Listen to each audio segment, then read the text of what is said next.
بسم اللہ الرحمن الرحیم۔ سورہ فاتحہ کی تفسیر کے سلسلے میں اس سے قبل کی نشست میں جو بات چل رہی تھی کہ اللہ تعالی کا غضب ان لوگوں پر نازل ہوتا ہے جو جان بوجھ کر اللہ کے احکامات میں تحریف کرتے ہیں اور جان بوجھ کے خدا کے دین کو تبدیل کرنے کی کوشش کرتے ہیں، اور اس سلسلے میں ایک مثال اتاترک کمال پاشا کی دی گئی تھی، وہ ایک موضوع تھا۔ اور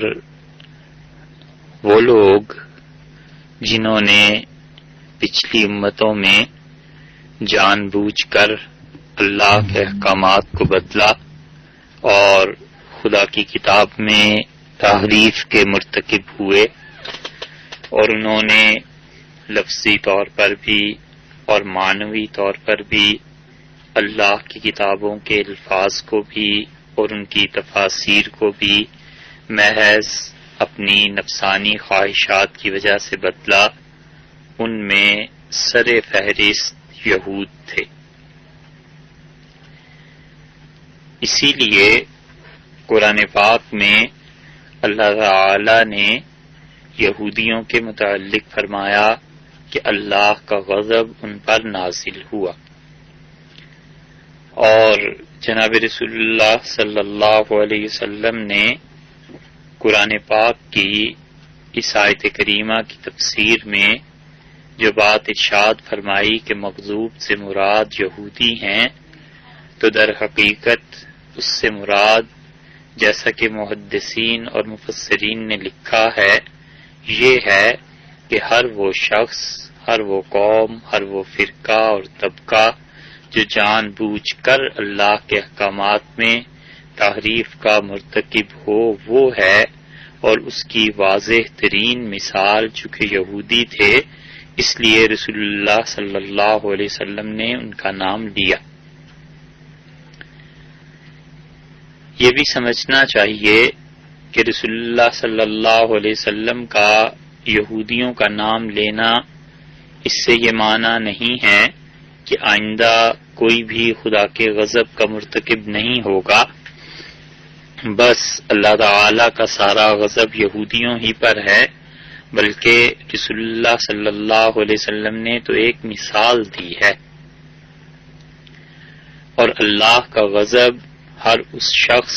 فرد، قوم اور معاشرے پر ٹوٹ کر رہے گا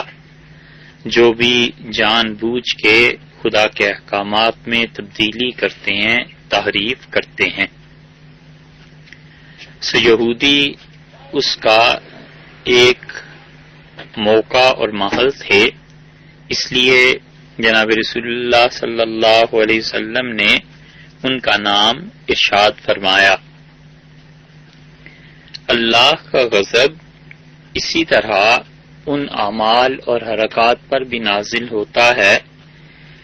جن کے متعلق صراحتاً اور عقلاً انسان رک سکتا ہے، باز آ سکتا ہے، اور اللہ اور اس کے رسول صلی اللہ علیہ وسلم نے منع فرمایا ہے۔ جان بوجھ کے ایسی حرکتیں کرنا جن کو انسان کی عقل بتاتی ہے کہ وہ غلط ہیں، اور جن حرکات کو شریعت بھی بتاتی ہے کہ یہ قبیح ہیں، درست نہیں ہیں، بری ہیں، تو جان بوجھ کے اللہ کے ان احکامات کو بدلنا یا ان کا ارتکاب کرنا، یہ بھی خدا کے غضب کو دعوت دیتا ہے۔ مثلا عقائد سے ہٹ کے اعمال میں دیکھیے تو اس امت میں بھی بعض اعمال ایسے ہیں کہ اگر کوئی شخص یا قوم، گروہ یا امت، کوئی فرد ان کاموں کو کرے گا تو ڈر ہے کہ کہیں اللہ تعالی کا غضب اس پر نازل نہ ہو۔ حدیث میں آیا ہے اور خود قرآن پاک میں بھی کہ جو شخص جان بوجھ کر قتل کرے گا تو وہ اللہ کے غضب کا شکار ہو جائے گا، اور اس سے بچنے کی صورت یہ ہے کہ وہ یا تو دیت کو ادا کرے، اور جو قتل اس نے کیا ہے جس شخص کو، اس کے ورثاء اسے معاف کریں، اور پھر یا یہ کہ وہ 2 مہینے کے مسلسل روزے بھی رکھے، اور یہ کہ اللہ سے توبہ بھی کرے۔ اسی طرح سود ایسی چیز ہے جو اللہ کا غضب نازل کرنے کا ہونے کا سبب بن جاتی ہے، اور سود کا لینا اور سود کا کھانا اور غربا اور مساکین اور اللہ کے بعض حاجت مند بندوں کی ضروریات کو دیکھتے ہوئے بھی اپنا پیسہ خرچ نہ کرنا، اور ان لوگوں کو سود کے لیے مجبور کرنا کہ وہ سود پہ اس سے رقم لیں، اس سود کو دینے والے شخص پر جو سود کو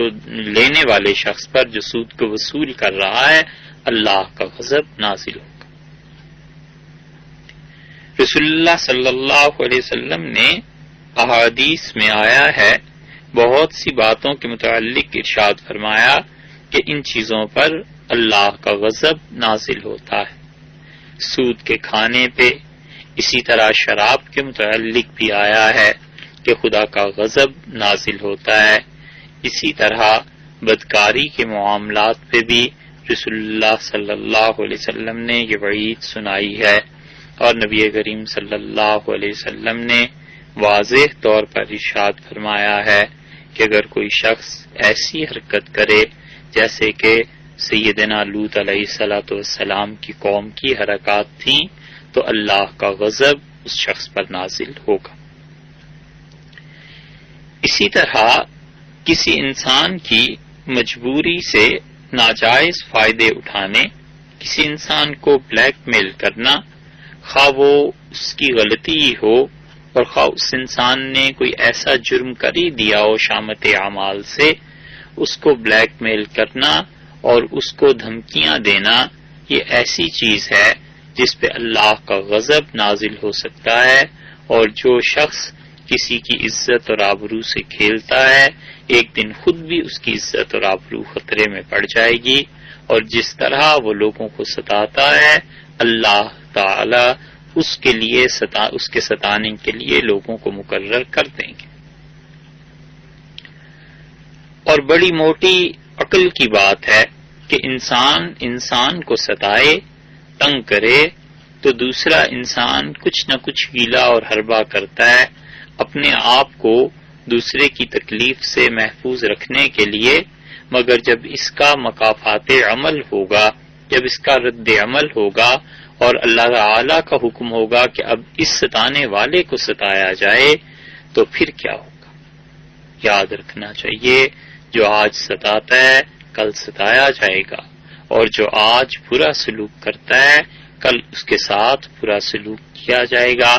جو آج ظلم کرتا ہے کل اس پہ بھی کہیں نہ کہیں سے اس ظلم کے عوض میں ظلم آ جائے گا، اور اگر اللہ کے حکم سے یہ چیزیں شروع ہو گئیں تو انسان اپنے آپ کو انسانوں سے بچا لیتا ہے، مگر خدا کی عقوبت، خدا کی پکڑ، خدا کی گرفت، اس سے کوئی کسی کو نہیں بچا سکتا۔ اس لیے جن اعمال پہ خدا کا غضب نازل ہوتا ہے ان کا طریقہ حل یہ ہے کہ اگر وہ انسانی معاملات میں سے ہیں تو ایسے انسانوں کے حقوق پورے کرنے چاہیے اور اس کے ساتھ ساتھ توبہ کرنی چاہیے۔ مالی معاملات میں سے ہے تو مال دینا چاہیے، واپس کرنا چاہیے، اور کسی کا پیسہ، کسی کی چیز بالکل غصب نہیں کرنی چاہیے۔ اتنی احتیاط کرنی چاہیے کہ یہ جو خواتین ایک دوسرے کو برتن بھیجتی ہیں گھروں میں، مثلا کسی موقع پہ کوئی چیز پکا کر کسی خاتون نے اپنی ہمسائی کو بھیج دی، تو وہ جو برتن ہے اس کا استعمال کرنا درست نہیں ہے۔ ایک خاتون نے کھیر پکائی اور اپنی ہمسائی اور پڑوسن کو بھیج دی، انہوں نے کھیر رکھ لی اور اس کے بعد اس برتن کو دھو کے اپنے طور پہ 1-2 دن استعمال کرنا شروع کیا اور پھر اس کے بعد واپس بھیج دیا۔ یہ چیز درست نہیں ہے، اس برتن کو بالکل استعمال نہیں کرنا چاہیے، وہ زمانے لد گئے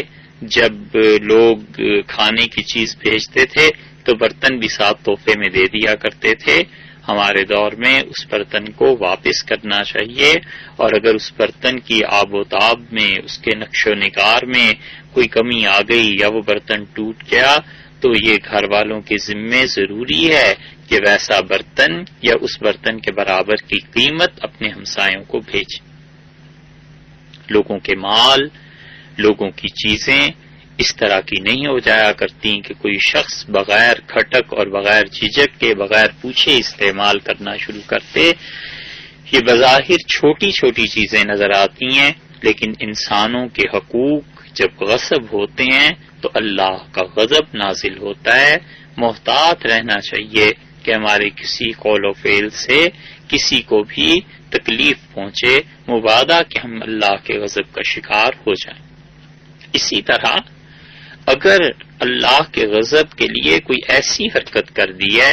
جس کا تعلق انسانوں کی جان سے بھی نہیں، مال سے بھی نہیں، بلکہ خالصتاً اللہ کا حق اس نے ضائع کر دیا، کوئی ایسی برائی کر دی کہ خالص اللہ کا حق تھا جو اس نے ضائع کر دیا، تو اس کے لیے ایک چیز تو توبہ ہے اور دوسری چیز اس کے ساتھ ساتھ صدقہ کرنا بھی ہے.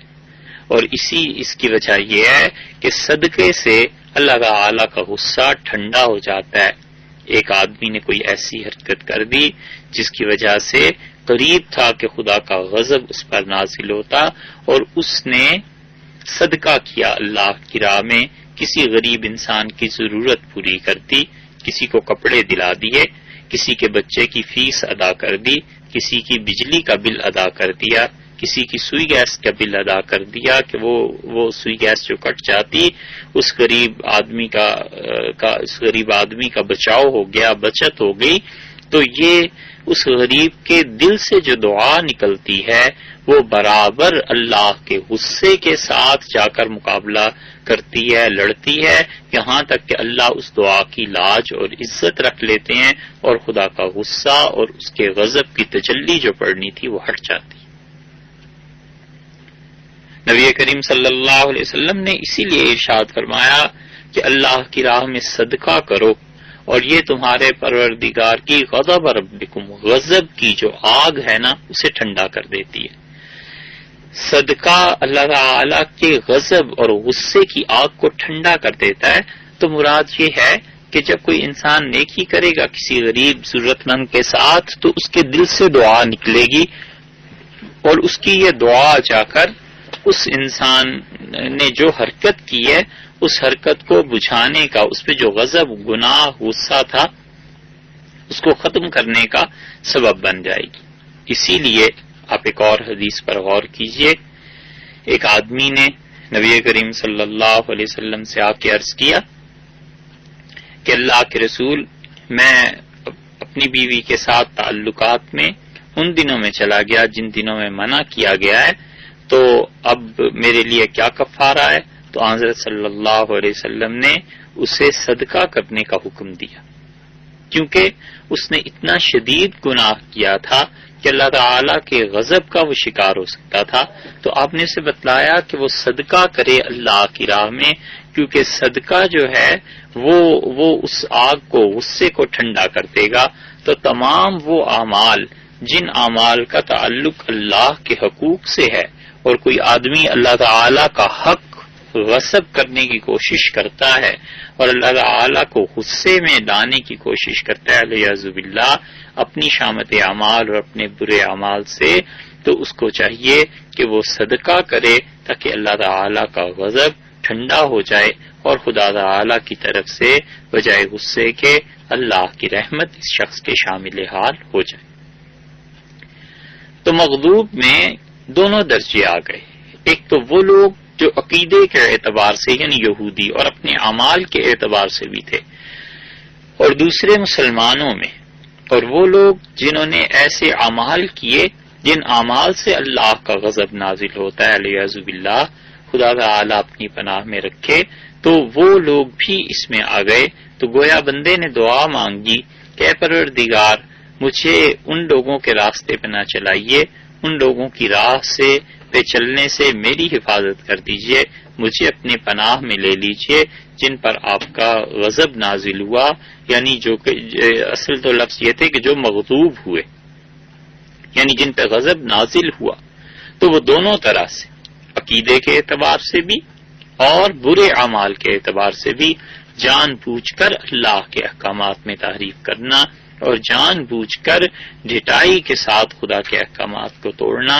بہت بڑا گناہ ہے، بہت بڑی چیز ہے۔ اپنے آپ کو بچانا چاہیے اور اپنی حفاظت انسان کو کرتے رہنا چاہیے، مبادا کہ کوئی کام ایسا ہو جائے کہ اللہ تعالی کے غصے کی آگ بھڑک اٹھے اور پھر وہ اس کے بعد تباہی ہو جائے۔ مولانا روم نے مثنوی میں ایک حدیث کی شرح میں ایک بات کہی ہے، وہ کہتے ہیں کہ یہ جو دل سیاہ ہو جاتے ہیں اس کی ایک وجہ یہ بھی ہے کہ لوگ عشاء کی نماز جماعت سے ترک کر دیتے ہیں، جماعت کے ساتھ نہیں پڑھتے، اور اصل میں انہوں نے اس حدیث کی طرف اشارہ بھی کیا ہے، شرح بھی کی ہے کہ نبی کریم صلی اللہ علیہ وسلم نے فرمایا کہ جو لوگ عشاء کی نماز میں جماعت میں نہیں آتے، میرا جی چاہتا ہے کہ میں مسلمانوں کو کہوں کہ تم نماز پڑھو اور اس کے بعد میں لکڑیاں اکٹھی کروں، اور یہ جو لوگ اپنے گھروں میں نماز عشاء کی پڑھ لیتے ہیں میں جا کر ان کے گھروں کو آگ لگا دوں۔ یہ تو صحیح حدیث ہے جس میں آیا ہے۔ مولانا روم اس کی تشریح میں فرماتے ہیں رحمۃ اللہ علیہ، وہ کہتے ہیں کہ رسول اللہ صلی اللہ علیہ وسلم کا یہ فرمانا کہ میرا ارادہ ہے، میں سوچتا ہوں، تو ان کی سوچ اور پیغمبر علیہ الصلوۃ والسلام کا ارادہ وہ بھی اتنی قوت اور طاقت رکھتا ہے کہ مسلمانوں کے گھر تو نہیں چلے، لیکن اس قلب مبارک میں اس ارادے کا آنا اور ان کا یہ ارادہ فرمانا، آگ نہیں لگی مگر دھواں بھی تو کہیں نہیں گیا۔ وہ کہتے ہیں اس وجہ سے دل سیاہ ہو جاتے ہیں کہ عشاء کی نماز لوگ گھروں میں ادا کر لیتے ہیں، جماعت میں شامل نہیں ہوتے۔ یہ تو مولانا کا کہنا ہے، آپ سوچئے جو سرے سے عشاء کی نماز ہی گول کر جاتے ہیں اور نماز ہی نہیں پڑھتے، پھر اس کا کیا حال ہوگا؟ تو ایسے تمام اعمال جن کی وجہ سے اللہ تعالی کا غضب بندے پر آ سکتا ہو، اپنے آپ کو سوچ سمجھ کے اچھی طرح محفوظ رکھنا چاہیے۔ اور اس کے بعد یہ فرمایا اگلا گروہ جس کی کچھ تشریح اس سے پہلے ہو چکی، اور اللہ نہ ہی ان لوگوں کی راہ پر جو لوگ گمراہ ہوئے۔ عربوں میں محاورہ بولتے ہیں کہ ضل اللبن فی الماء، کہ گم ہو گیا دودھ پانی میں، یعنی پانی میں دودھ ملایا جائے یا دودھ میں پانی ملایا جائے، اس طرح سے وہ ایک دوسرے میں گم ہو جاتے ہیں۔ اسی طرح انسان ہدایت کا راستہ چھوڑ دیتا ہے کبھی کبھی کسی اور چیز کے غلبے میں، کسی اور چیز کی محبت میں۔ انسان جتنے گناہ کرتا ہے اس سے بڑا گناہ کوئی نہیں ہو سکتا کہ دل اللہ کے علاوہ کسی غیر کی محبت میں گرفتار ہو جائے۔ بس جتنے گناہ ہیں سب کی اصل پر آپ غور کریں، اس سے بڑا گناہ کوئی شخص نہیں کر سکتا کہ اللہ کے علاوہ غیر کی محبت میں دل گرفتار ہو جائے۔ جب دل مال کی محبت میں گرفتار ہوتا ہے تو اللہ کے لیے زکوٰۃ نہیں دیتا، اللہ نے جو احکامات لکھے ہیں وہ نہیں کرتا اور دل کے کہے پہ عمل کرتا ہے۔ جب دل اپنے بیوی بچوں کی محبت میں گرفتار ہو جائے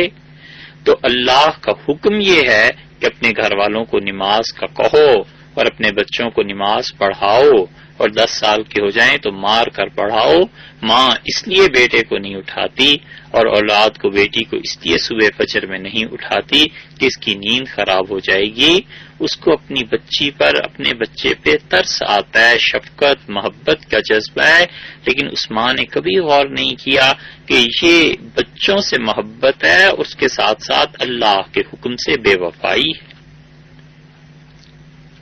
دنیا میں جتنے بھی گناہ آپ دیکھتے ہیں یہ سب کے سب اصل میں ایک ہی جگہ جا کے ملتے ہیں، اور وہ یہ ہے کہ دل اللہ کے علاوہ غیر کی محبت میں گرفتار ہو جاتا ہے۔ دل نیند کی محبت میں گرفتار ہو جائے، فجر غائب۔ دل کسی خاتون کی محبت میں گرفتار ہو جائے اور وہ خاتون کیسی ہی غیر شرعی اور غیر اخلاقی حرکتوں کی ترغیب دے، اللہ کی محبت پیچھے چلی جاتی ہے، اس کی محبت غالب آ کر رہتی ہے۔ دل مال کی محبت میں گرفتار ہو جائے، چوری کرے، ڈاکے ڈالے اور کس طرح سے لوگوں کے اموال کو ہڑپ کر جائے، یہ سب اصل میں گمراہی کہاں سے چلی تھی؟ اللہ کی محبت نہیں دل میں آئی تھی، مال کی محبت آ گئی تھی۔ دل میں ملک کی محبت آ جائے، اپنے ملک کی اللہ کے احکامات کو نہیں نافذ کرتا، توڑ دیتا ہے، منسوخ کرنے کی کوشش کرتا رہتا ہے اور کہتا ہے کہ ملک کا وفادار ہوں، قوم کا وفادار ہوں، تو قوم اور ملک کی محبت غالب آ گئی، اللہ کی محبت پیچھے چلی گئی۔ یہ ہے اصل مرض، جہاں پہنچ کے حاضر ہو کے اپنے اعمال کا جواب دینا ہے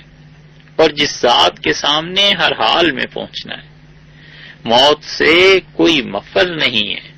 کوئی شخص موت سے نہیں بچ سکتا، کوئی شخص اللہ کے سامنے اپنے آپ کو پیش کرنے سے نہیں بچ سکتا،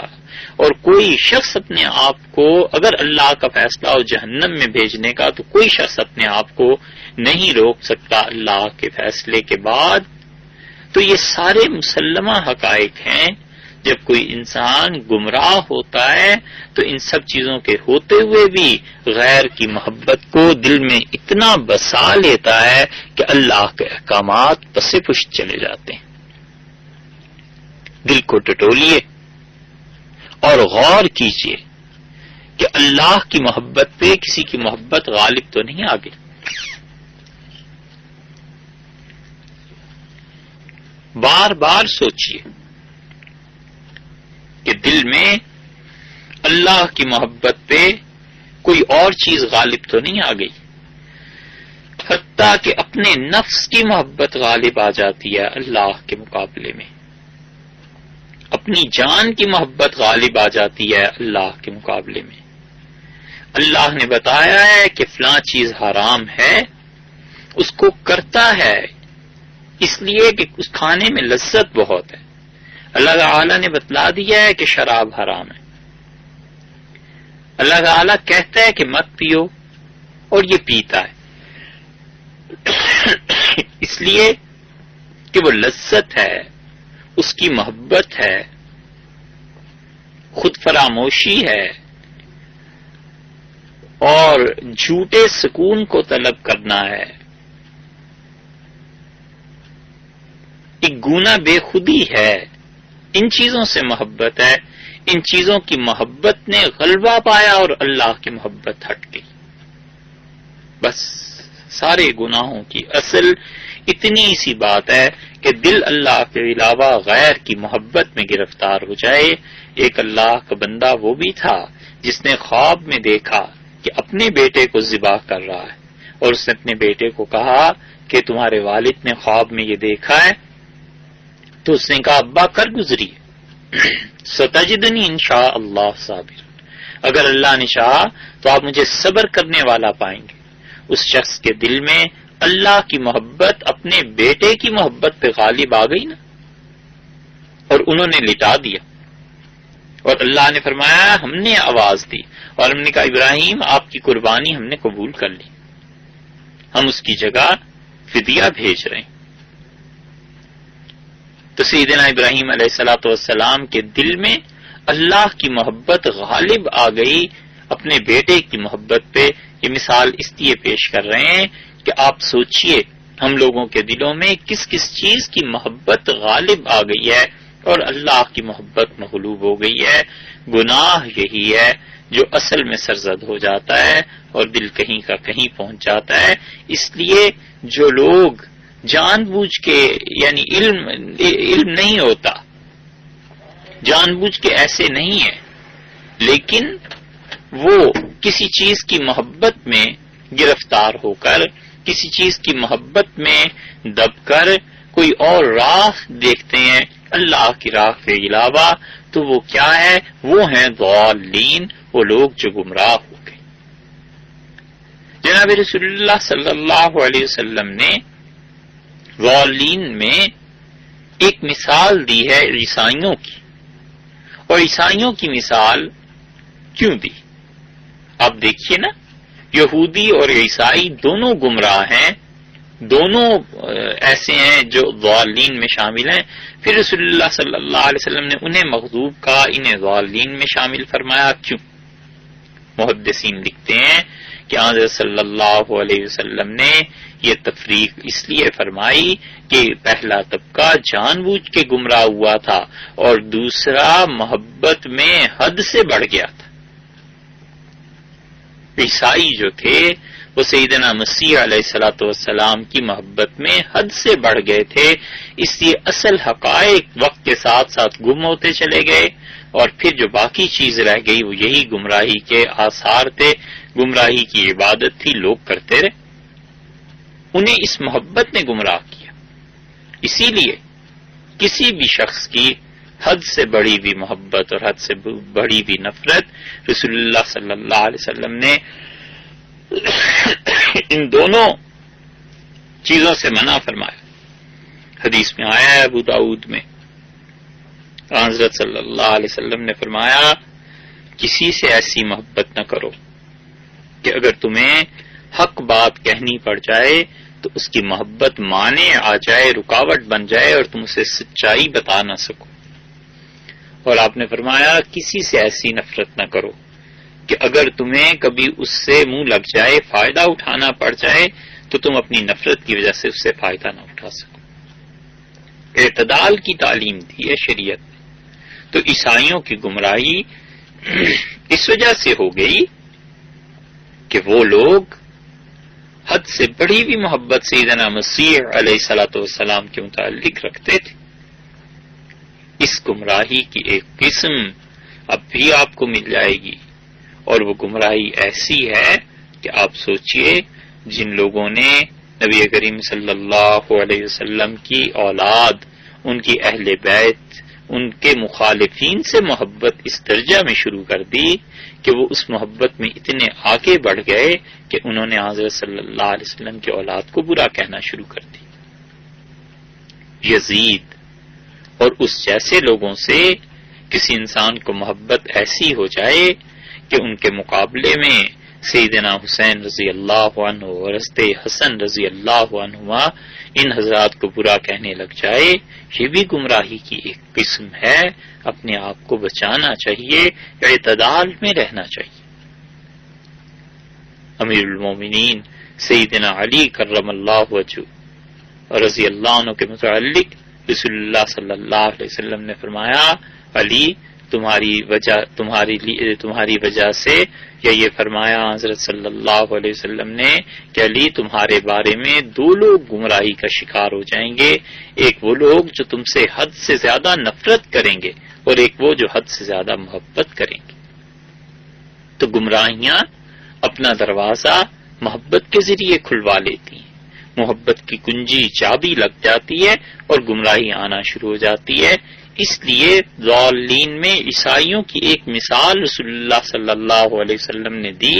اور انہوں نے بتلایا کہ دیکھو ایسے گمراہی ہوتی ہے کہ سیدنا عیسیٰ علیہ الصلوۃ والسلام جو اللہ کے بندے تھے،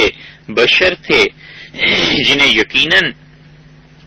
حضرت مریم کے ہاں پیدا کیا گیا اور اللہ تعالی نے انہیں آسمان پہ اٹھا لیا، اور قرب قیامت میں اللہ انہیں دوبارہ نازل فرمائیں گے، یہ سب چیزیں ہونے کے باوجود ان حقائق کو عیسائیوں نے ان کی محبت میں ٹھکرا دیا، رد کر دیا، اور وہ یہی سوچ اور گمراہی میں پڑ گئے کہ حضرت عیسیٰ علیہ الصلوۃ والسلام تو علیہ باللہ الوہیت آ گئی تھی ان میں، اور وہ کسی چیز کا حصہ اور جز تھے۔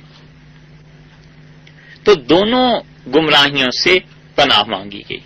اس سے بھی کہ اللہ کا غضب، اور اس سے بھی کہ اللہ تعالیٰ کسی انسان کو گمراہی پر چھوڑ دے۔ اس گمراہی کی دو قسمیں ہیں۔ ایک قسم تو یہ ہے کہ کوئی انسان عقیدے کے اعتبار سے گمراہ ہو جائے، اور یہ قسم زیادہ شدید ہے۔ مثلاً ایک انسان کا یہ خیال ہو جائے کہ دنیا میں تمام مذاہب یکساں ہیں، عیسائیت، یہودیت، اسلام، یہ سب کی سب چیزیں یکساں ہیں، تو یہ گمراہی کی شدید ترین قسم ہے، حتیٰ کہ اس کے پر کفر کا اطلاق کیا گیا ہے۔ ایسے شخص کا ایمان مشکل سے محفوظ رہتا ہے، کیونکہ اس کے نزدیک تمام مذاہب حق پر ہیں، جبکہ اللہ نے فرمایا ہے کہ ان الدین عند اللہ الاسلام، اللہ کے ہاں دین صرف اسلام ہے، اسلام کے علاوہ کوئی چیز اللہ کے ہاں قیامت میں قبول نہیں کی جائے گی۔ اللہ تعالی نے واضح لفظوں میں ارشاد فرما دیا ہے کہ کوئی شخص اگر قیامت کے دن فرض کر لو پوری کائنات سونے کی بنی ہوئی پوری زمین فدیے میں پیش کرے تو اس سے قبول نہیں کیا جائے گا۔ قبولیت کی چیز ایک ہی ہے اور وہ ایمان ہے، اسلام ہے۔ اللہ تعالیٰ سے دعا کرتے رہنا چاہیے کہ اللہ تعالیٰ صحیح چیز پر زندگی میں قائم رکھے، اسی پر موت دے اور قیامت کے دن اپنے مقبول، اپنے انعام یافتہ بندوں کے ساتھ حشر فرمائے۔ عقیدے میں اس سے کم درجے کی گمراہی آ جاتی ہے، کفر کے علاوہ عقیدے میں بدعات آ جاتی ہیں۔ عقیدے کی بدعات میں بہت سی چیزیں شمار کی گئی ہیں جو انشاءاللہ اپنے اپنے موقع پہ آیات کی تفسیر میں آ جائیں گی، تو وہ بھی ایک گمراہی۔ اور گمراہی کی دوسری قسم اعمال سے تعلق رکھتی ہے کہ انسان اعمال ایسے کرنے لگے جو گمراہی پر مشتمل ہوں، چاہے وہ انجانے سے کرے لیکن گمراہی کا اثر ہو کر رہتا ہے۔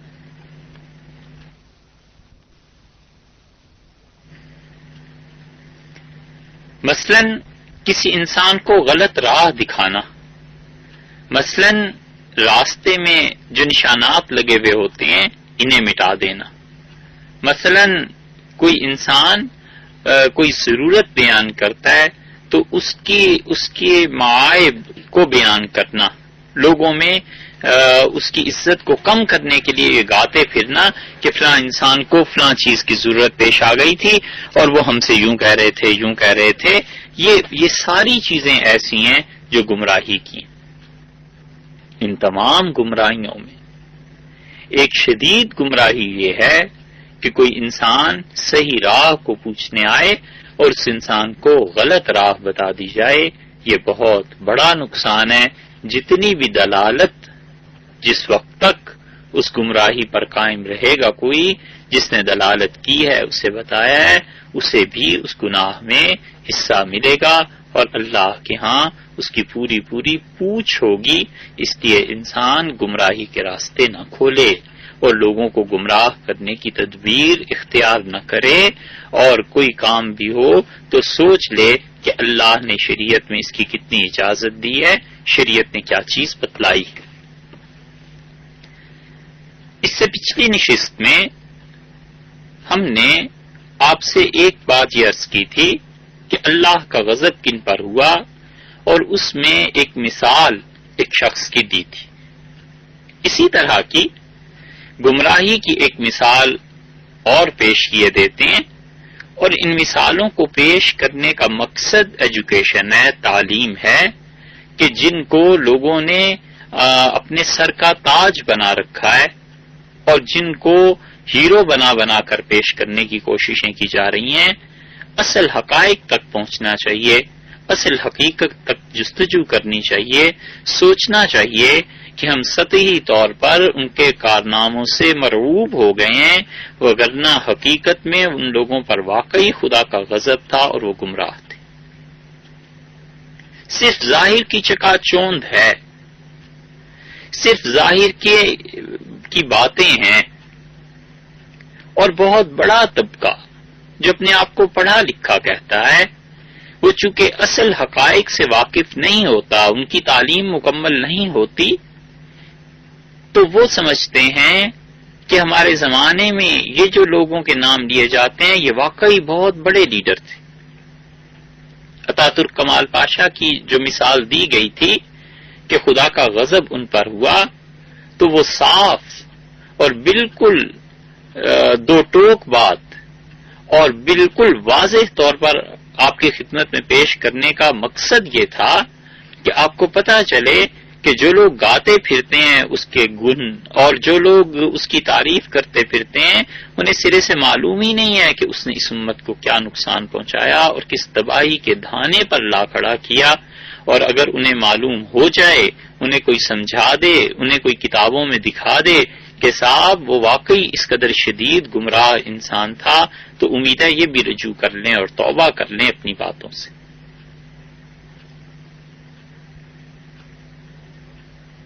ان حقائق کو بیان کرنے کا مقصد یہ ہے کہ جو لوگ سنتے ہیں انہیں ایجوکیٹ کیا جائے، انہیں تعلیم دی جائے. ہمارے سارے نصاب میں جب بچہ تاریخ پڑھتا ہے، جب بچہ مسلمان عمائدین، مسلمان قائدین اور مسلمانوں کی تاریخ بنانے والے، خاص طور پر اس سب کانٹیننٹ میں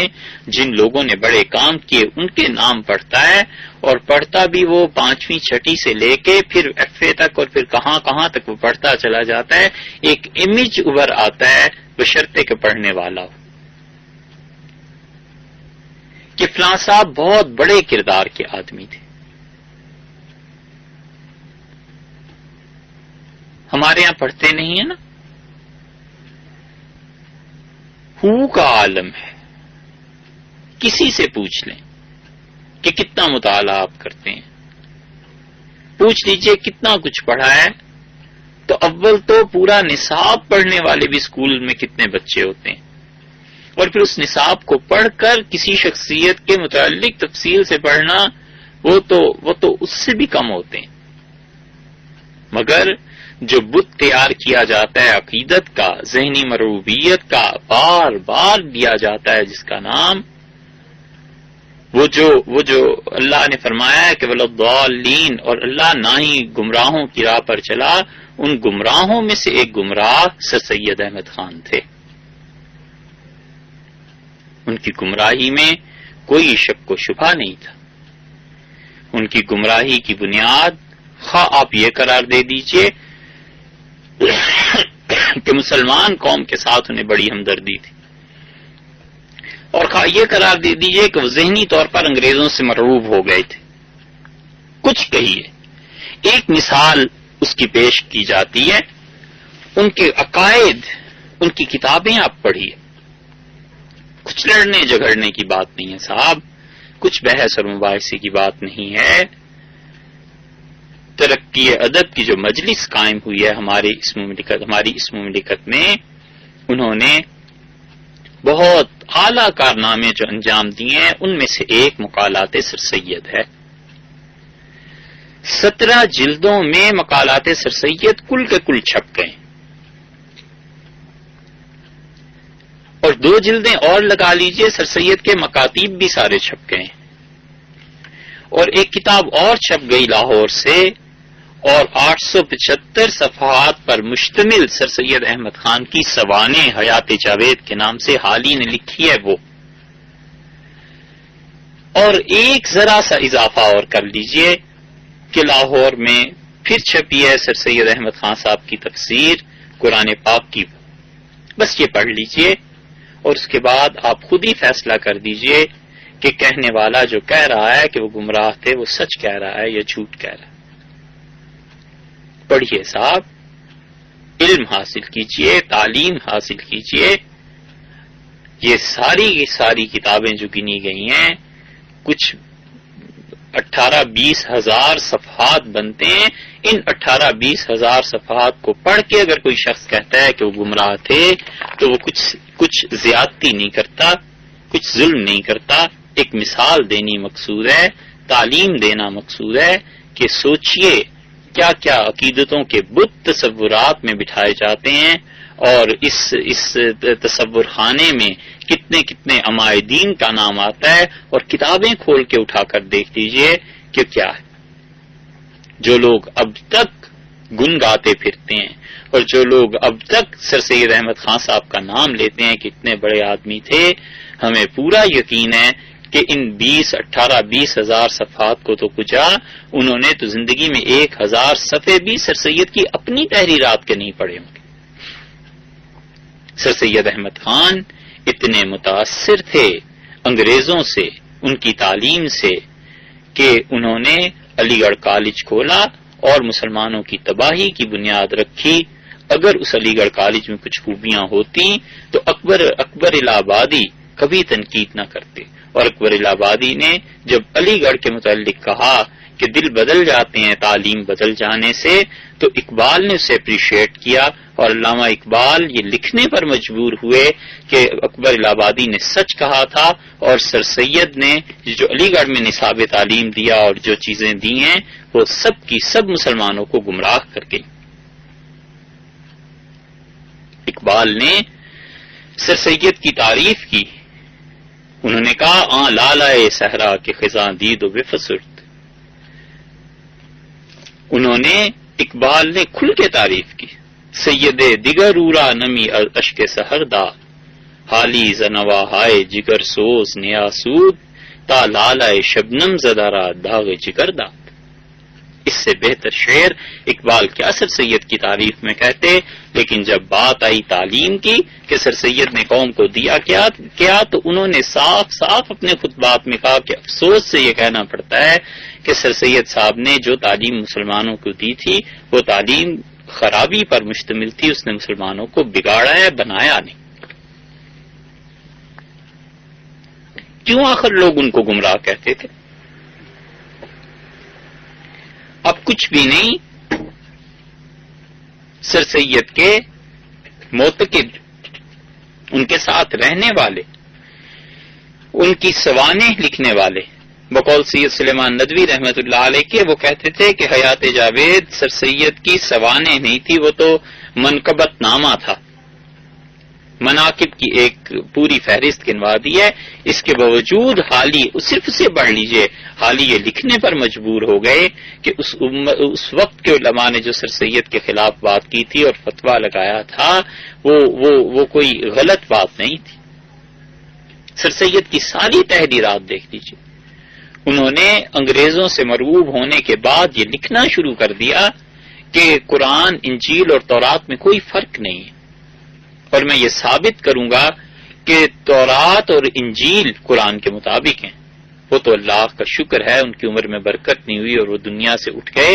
اگر وہ 2-4 برس اور زندہ رہتے تو یہ کتاب لکھ جاتے. اور انہوں نے جو کچھ لکھا کہ تورات، قرآن اور انجیل سب برابر ہیں، اس پہ آرنلڈ نے لکھا. اس نے کہا کہ اگر مسلمانوں میں یہ کام سر سید خود کرنے لگے ہیں اور یہ ثابت کر جائیں گے کہ قرآن، تورات اور انجیل کے مطابق ہے، تو پھر ہمیں یہ ثابت کرنے کی ضرورت ہی پیش نہیں آتی کہ قرآن خود جھوٹا ہے. یہ سر جان آرنلڈ نے لکھا. وجہ اس کی یہی تھی کہ آپ ان تحریرات کو پڑھیں، وہ صاف صاف سر سید لکھتے ہیں کہ اجماع حجت شرعی نہیں ہے. مسلمان کسی بھی معاملے میں اجماع کر لے، یہ خالص ایک فقہ اور حدیث کا لفظ ہے. وہ کہتے تھے یہ حجت نہیں ہے. قیاس سے شریعت کا کوئی حکم ثابت نہیں ہوتا. وہ کہتے تھے قرآن کا کوئی حکم جو ایک آیت میں بیان ہوا کسی دوسری آیت سے منسوخ نہیں ہوتا. اللہ نے جو نسخ کی بات کی ہے، منسوخ ہونے کی، وہ تو قرآن نے پچھلی کتابوں کو منسوخ کیا ہے، وگرنہ قرآن میں کوئی چیز کسی چیز کو منسوخ نہیں کرتی. انہوں نے کہا رجم کی سزا قرآن پاک سے ثابت نہیں ہے، اور یہ وہی چیز تھی جسے بعد میں پرویز صاحب نے اپنی کتابوں میں لکھا ہے. سر سید نے اس کی بنیاد رکھی تھی، اور پھر اس کے بعد انہوں نے کہا کہ البتہ حدیث سے ثابت ہے. اور حدیث کے بارے میں کیا نقطہ نظر تھا ان کا؟ انہوں نے کہا کہ صحاح ستہ، صحیح بخاری، مسلم، ترمذی، ابو داود، سنن ابن ماجہ، نسائی، جن کے مؤلفین رحمہم اللہ زندگیاں گزر گئیں ان کی حدیث پر بحث کرتے ہوئے، انہوں نے کہا تمام حدیث کی کتابیں بشمول ان کتابوں کے کوئی بھی قابل اعتبار نہیں ہے جب تک کہ علم حدیث کو ہم خود نہ جانچ لیں. سر سید نے صاف لکھا کہ شیطان اور ابلیس کا لفظ جو قرآن پاک میں آیا ہے، اس سے کوئی وجود مراد نہیں ہے کہ خارج میں کوئی شیطان ہوا کرے، بلکہ اندر انسان کے جو اپنا نفس ہے وہی مراد ہے. شیطان کو انہوں نے انکار کیا. آپ پڑھیے ان کی کتابیں. انہوں نے کہا کہ منخنقہ وہ پرندے یا وہ جانور جن کا گلا گھٹ جائے اور مر جائیں، اگر کوئی عیسائی ان کا گلا گھونٹ دے تو مسلمانوں کو ان کا کھانا جائز ہے؟ اب تو ہم ایک صدی بعد بات کر رہے ہیں نا سر سید کی. اب بھی اگر کوئی عیسائی آپ کے سامنے ایک جانور کا، بیل کا، گائے بکری کا گلا گھونٹ دیتا ہے اور کہتا ہے کھائیے، کون کھا سکتا ہے؟ سر سید نے کہا وہ حلال ہے، جائز ہے. وہ تو اتنے مرعوب ہو گئے تھے کہ آپ مقالات اٹھا کے ان کے دیکھ دیجئے. میرٹھ میں ایک انگریز نے ایک مسلمان خاتون بچی کے ساتھ زیادتی کی اور اس کے بعد بچہ ہو گیا. جب وہاں کے مسلمانوں کو پتا چلا کہ یہ ایک عیسائی کی حرکت ہے ایسی، تو انہوں نے اشتعال میں اس بچے کو مار ڈالا. ہوتا ہے جلوس جلسے ایسی چیزیں ہوتی ہیں. سر سید نے اس بچے کے لیے ایک پورا آرٹیکل لکھا اور کہا افسوس کتنا عالی شان دماغ تھا جو دنیا میں وجود میں آیا تھا ایک عیسائی سے اور تم لوگوں نے اسے مار ڈالا. بالکل یہ نہیں کرنا چاہیے تھا، بجائے اس کے کہ وہ انگریز کو کہتے، کسی کی مذمت کرتے کہ تم نے مسلمان بچیوں پہ یہ ظلم کیوں شروع کر دیے ہیں. انہوں نے ان بچوں کی تعریفیں کرنی شروع کر دیں جن کے نسب صحیح نہیں تھے اور مسلمان بچیوں کی عزتیں اور ان کا خون جس میں شامل تھا. یہ مقالات میں پڑھیے آپ. اسی طرح انہوں نے بالکل صاف صاف یہ لکھا کہ تورات، انجیل، یہ سب کی سب الہامی کتابیں غلطی سے بالکل پاک ہیں. اور گمراہی کی راہ جو انہوں نے کھولی، انہوں نے کہا جو احکامات قرآن اور حدیث میں نہیں ہیں واضح طور پر اجتہاد سے تعلق رکھتے ہیں، امام ابو حنیفہ، امام شافعی، مالک، امام احمد رحمۃ اللہ علیہ وغیرہ نے اجتہاد سے ثابت کی ہیں، انہیں ماننا کچھ ضروری نہیں ہے. ہر مسلمان مجتہد ہے. ایک طرف تو وہ لکھتے ہیں اسی لیے وہ لکھتے ہیں کہ مجھے اسلام سے اتنی ہمدردی ہے کہ ابو حنیفہ اور شافعی کو بھی اتنی محبت اسلام سے نہیں تھی جتنی مجھے ہے. یہ انہی کے الفاظ ہیں. اصل مسئلہ یہ ہے کہ لوگ انہیں پڑھتے نہیں ہیں اور ان کے مخالفین نے انہیں پڑھا ہے اور ان کی مخالفت مطالعے اور علم کی بنیاد پر کر رہے ہیں، اور ان کے سر سید کے دوستوں نے پڑھا نہیں ہے اور وکالت ان کی جہالت کی بنیاد پر کرتے. صاف صاف سر سید لکھتے ہیں کہ نبی کریم صلی اللہ علیہ وسلم کی معراج اور آپ کا سینہ مبارک کا چاک ہونا، شق صدر جسے کہتے ہیں، یہ دونوں خواب کی باتیں ہیں. رسول اللہ صلی اللہ علیہ وسلم کو کوئی معراج نہیں ہوئی تھی، بس خواب آیا تھا. یہ بالکل غلط اور جھوٹ بات ہے کہ راتوں رات وہ مکہ مکرمہ سے مسجد اقصی اور مسجد اقصی سے آسمانوں تک گئے. انہوں نے کہا یہ ہے ہی نہیں. انہوں نے صاف لکھا کہ قرآن میں جو ملائکہ کا لفظ آیا ہے اس سے یہ مراد نہیں ہے کہ اللہ کے یہاں کوئی فرشتوں کا نظام ہے، بلکہ جس طرح پہاڑوں میں سختی ہوتی ہے، پانی جیسے بہتا ہے، درختوں میں نمو ہوتی ہے، بجلی کی اپنی ایک طاقت ہے، اسی طرح انسان کے اندر جو طاقتیں ہیں ان طاقتوں کو کہا گیا ہے فرشتے، وگرنہ خارج میں کسی فرشتے کا وجود نہیں. پھر انہوں نے لکھا حضرت آدم علیہ السلام کا قصہ فرشتوں کا قرآن پاک میں جو آیا ہے، یہ سب کا سب خدا نے ایک مثال دی ہے، وگرنہ اصل میں آدم علیہ السلام کے ساتھ یہ قصہ نہیں ہوا تھا. پھر وہ لکھتے ہیں کہ جس سود کی حرمت قرآن میں بیان ہوئی ہے اس سے مراد وہ سود ہے جو زمانہ جاہلیت میں جاری تھا. یہ جو ہندو سود لیا کرتے ہیں اور جو گورنمنٹ سود لیتی ہے اور جو بینک سود لیتے ہیں، یہ کوئی سود نہیں. بینک کا سود نہیں ہے. سب سے پہلے اگر کسی نے کہا تھا تو یہ سر سید نے، یا مصر میں کچھ گمراہ تھے انہوں نے کہا تھا. یہ وبا وہاں سے چلی ہے، وگرنہ اس وقت سے جب سے بینک دنیا میں قائم ہوئے ہیں، علماء سے جب سے پوچھا گیا ہے، اہل علم نے فتویٰ اسی بات پر دیا. یہ انہوں نے ہی پہلی بنیاد اینٹ رکھی تھی کہ ربا کی وہ شکل جو بینکوں میں ہے یہ سود نہیں. یہ آپ ان کی کتابیں پڑھیے، آپ کو واضح طور پر ملے گا. پھر انہوں نے کہا کہ قرآن میں کوئی ایک لفظ بھی ایسا نہیں ہے جس سے پتا چلے کہ سیدنا مسیح علیہ الصلوۃ والسلام آسمانوں پر زندہ اٹھا لیے گئے تھے. یہ مان لیا جائے اگر سر سید کے بقول کہ قرآن میں کوئی ایسی بات نہیں ہے کہ عیسیٰ علیہ السلام زندہ اٹھا لیے گئے تھے، تو پھر اس کے بعد یہ کہ وہ واپس آئیں گے، اس کا بھی انکار ہو گیا. جب اٹھائے ہی نہیں گئے تھے تو واپس کون آئے گا؟ یہ وہ چیز ہے جو غلام احمد قادیانی نے بھی لکھی ہے اور انہوں نے بھی اپنائی.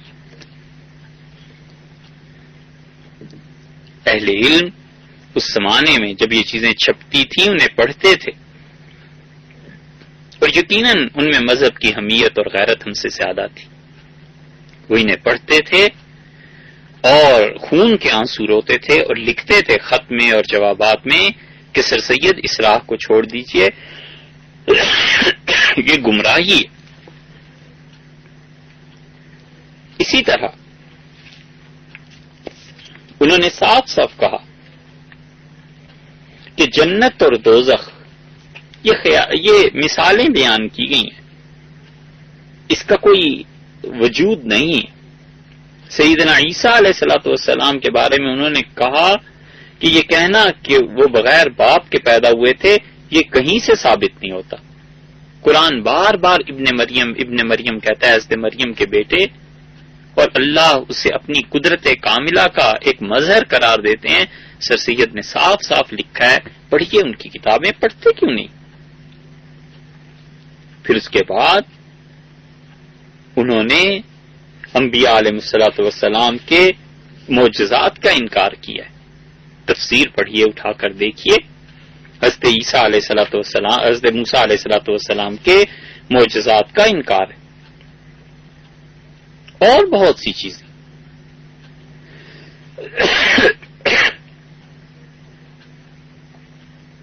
چور کا ہاتھ کاٹنا انہوں نے صاف لکھا کہ قرآن میں جو بیان ہوئی ہے اس کی سزا وہ لازمی نہیں ہے دی جائے، بس ٹھیک ہے آپ چاہیں تو دیجئے چاہیں تو نہ دیجئے. قرآن میں جو جنات کے الفاظ آئے ہیں اس سے پہاڑ اور صحرا کے لوگ مراد ہیں. وہ جو لوگ سمجھتے ہیں کہ ایک قوم ہوتی ہے دیو بھوت جنات، وہ ان کا کوئی وجود نہیں پایا جاتا. سورہ فیل میں کس مسلمان نے نہیں پڑھی؟ الم تر کیف فعل ربک باصحاب الفیل. انہوں نے کہا اصحاب فیل پر جو اللہ نے فرمایا کنکریاں پھینکنا، تو در حقیقت خدا کی مراد یہ ہے کہ انہیں چیچک کا مرض ہو گیا تھا، یہ نہیں ہے کہ کوئی پرندے آئے اور کنکریاں پھینک دی گئیں. حضرت موسیٰ علیہ السلام کے واقعات میں جو آتا ہے کہ ان کا عصا ان کی لاٹھی اژدہا بن جاتی تھی، فرعون کا لشکر غرق ہو گیا، اللہ تعالیٰ نے موسیٰ علیہ السلام سے باتیں کی اور پہاڑ پر خدا کی تجلی پڑی. اور اسی طرح حضرت عیسیٰ علیہ الصلوۃ والسلام کا ہاتھ کسی کو چھو دیتے تھے تو وہ ٹھیک ہو جاتا تھا، مردوں کا زندہ ہونا. انہوں نے کہا یہ سب کی سب چیزیں جتنی ہیں یہ فطرت کے خلاف ہیں، ان کا کوئی وجود نہیں ہے، بس مفسرین نے اپنے پاس سے یہ لکھ دیا. اب چھپ گئی ہے ان کی 2 جلدوں میں تفسیر، وہ پڑھی. حتیٰ کہ ان کی گمراہی کی اس سے زیادہ بات کیا ہو سکتی تھی کہ انہوں نے کہا قرآن پاک کی کچھ آیات تو ایسی ہیں جن کا کوئی مقصد ہے اور کچھ کلام اللہ کا ایسے ہی ہے جس کا کوئی مقصد نہیں. یہ ساری باتیں الزامات پر مشتمل نہیں ہیں، اللہ کے ہاں ایک ایک حرف کا جواب دینا ہے. انہوں نے بھی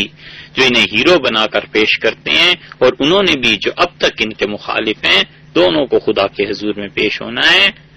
خود انصاف آپ کر لیجئے، یہ 20,000 صفحات 18,000 پڑھیے، آپ کو اندازہ ہو کہ اس شخص نے کس چیز کی بنیاد رکھ دی تھی، اور نتیجہ اس کا یہ نکلا کہ علی گڑھ سے پڑھے لکھے لوگ 1 صدی تک اس ملک کی تقسیم اس برصغیر کی تقسیم کے بعد بھی اس پر قابض رہے، حتیٰ کہ اس کے اثرات کی وجہ سے یہ ملک ٹوٹ کے ٹکڑے ٹکڑے ہو گیا. تو یہ ایک مثال ہے ان گمراہ لوگوں کی جن کا ذکر کیا جاتا ہے کہ اللہ تعالی نے فرمایا کہ خدایا ہمیں ہر ایک کی ان دونوں کی راہ سے اپنی پناہ میں رکھ، ایک وہ جن پر تیرا غضب ہوا اور ایک وہ جو لوگ گمراہ ہوئے. مومن انسان اللہ سے یہ دعا مانگتا ہے،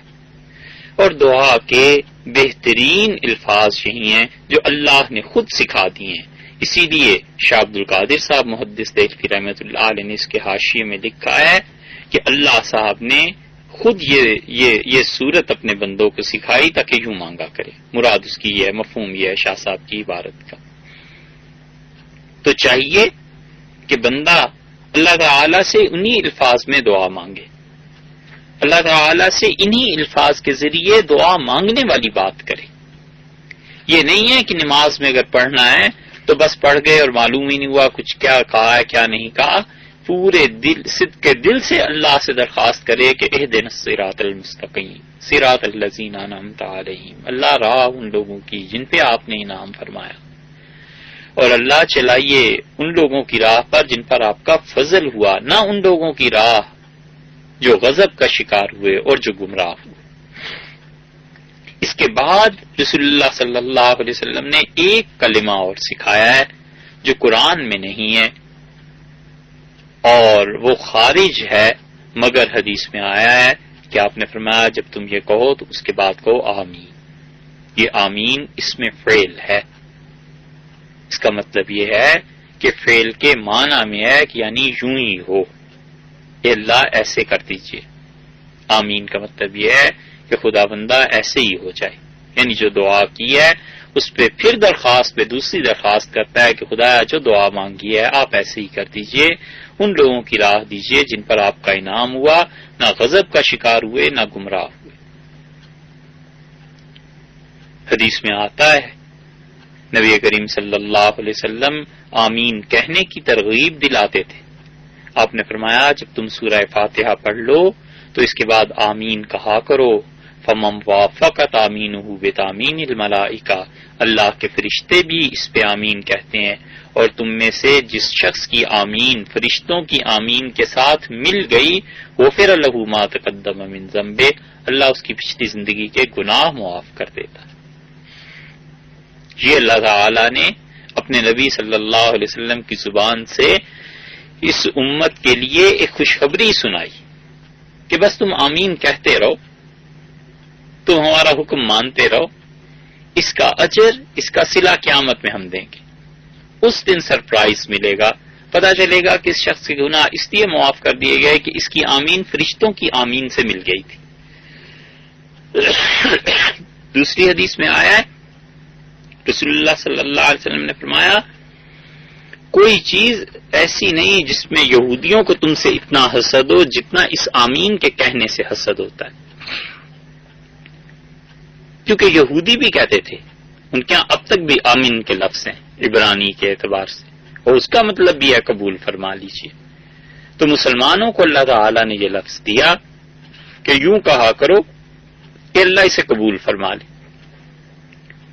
تو اللہ تعالی قبول فرما لے تو یہ دعا مانگی گئی۔ رسول اللہ صلی اللہ علیہ وسلم آمین کہتے تھے نماز میں بھی، نماز کے علاوہ بھی جب سورہ فاتحہ پڑھی جائے تو اس کے آخر پہ آمین کہنا چاہیے۔ آمین شروع کہاں سے ہوئی؟ حضرت موسیٰ علیہ الصلوۃ والسلام نے بددعا کی تھی فرعون کے لیے، قرآن پاک میں آیا، مفسرین نے اس پہ لکھا ہے کہ حضرت ہارون علیہ الصلوۃ والسلام ان کی دعا پہ آمین کہتے تھے، یعنی خدایا ایسے ہی کر دیجیے۔ اور رسول اللہ صلی اللہ علیہ وسلم سے دونوں طرح سے یہ بات ثابت ہے، آمین کا آہستہ آواز سے کہنا اور اونچی آواز سے کہنا۔ حنفی اور مالکی فقہا دونوں اس طرف گئے ہیں کہ نماز میں آمین امام کے پیچھے آہستہ آواز سے کہنا چاہیے، اور امام شافعی اور امام احمد ابن حنبل رحمۃ اللہ علیہم کا مسلک یہ ہے کہ وہ کہتے ہیں اونچی آواز سے آمین کہنا چاہیے۔ احادیث میں دونوں طرح کی روایات وارد ہوئی ہیں، مل جاتی ہیں۔ انشاءاللہ اگلی نشست میں سورہ فاتحہ کے جو فقہی مسائل ہیں بعض ان کے متعلق پھر عرض کریں گے۔ السلام علیکم ورحمۃ اللہ وبرکاتہ۔